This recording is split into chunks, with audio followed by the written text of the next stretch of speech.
Hello, Math 181 students, Calc 1.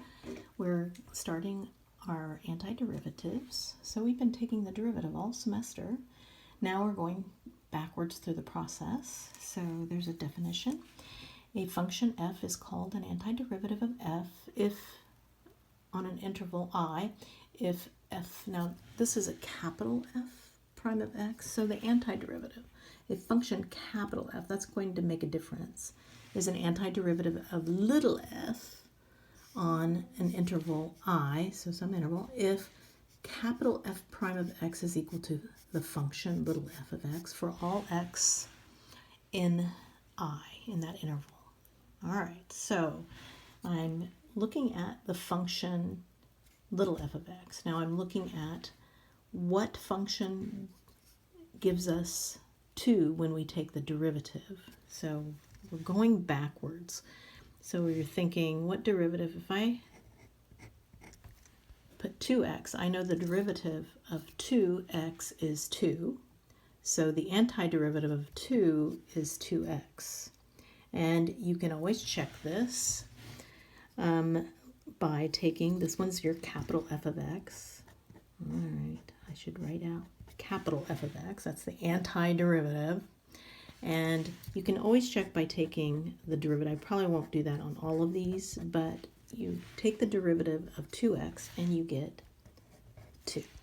All right, so this is what we're going to be doing on this worksheet, is trying to figure out the function whose derivative is little f of x.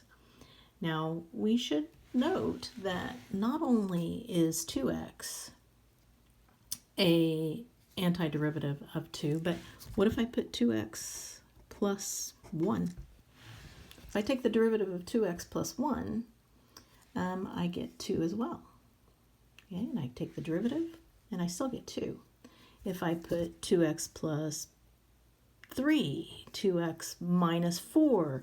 So what we do here is we will actually, instead of writing this, we're going to write 2x plus c, where c is any constant. So if I take the derivative of 2x plus a constant, the derivative of 2x plus c is just 2.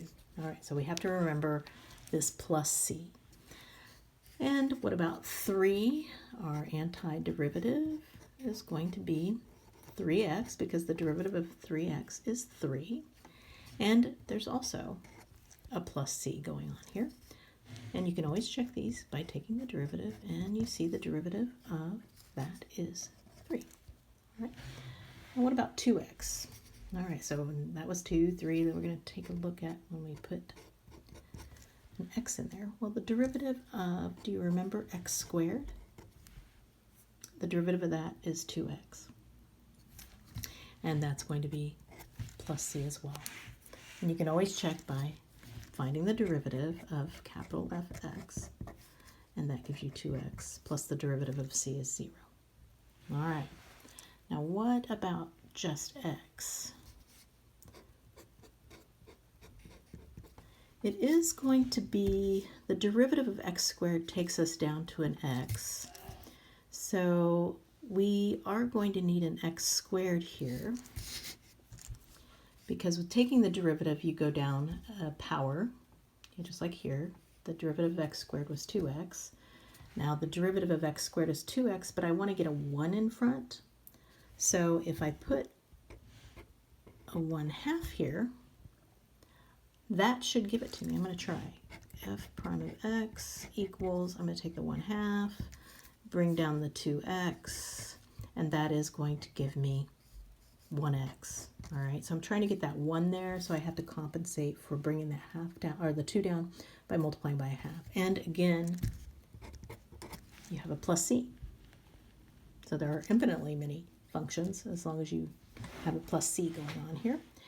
Now 2x plus 3, so I'm doing a combination now of 2 of these. So my antiderivative here is going to be the 1/2 x squared plus 3x.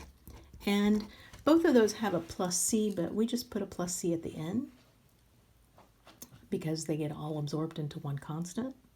So I took that 1/2 x squared. Oh, it's not 1/2 x squared, sorry. It's just x squared. So x squared plus 3x plus c. And you always check, you can check, the derivative of that is bring the 2 in front, 2x plus 3 plus 0. All right, we got it. What about this one? Let's see, do you see that that's x cubed? If you take the derivative of that, you get 3x squared and plus c. Okay. Now I'm doing some combination here, capital F of x. This is going to be x cubed plus, now x above was 1/2 x squared, plus the 2 was 2x plus c. And you can always check, let's see, 3x squared plus x plus 2x plus c. Yep, there you go. The derivative of that is 3x squared plus x plus 2. Now what about x squared?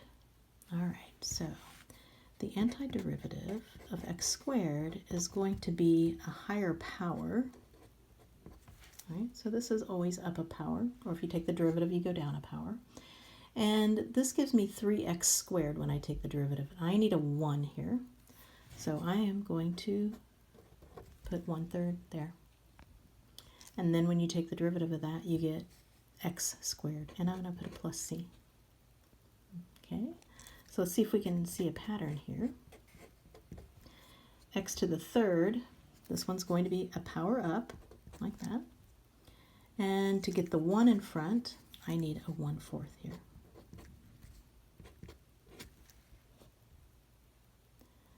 And in the next one, so I'm trying to see a pattern here. Do you see that this is 1/3 x cubed, 1/4 x to the 4th?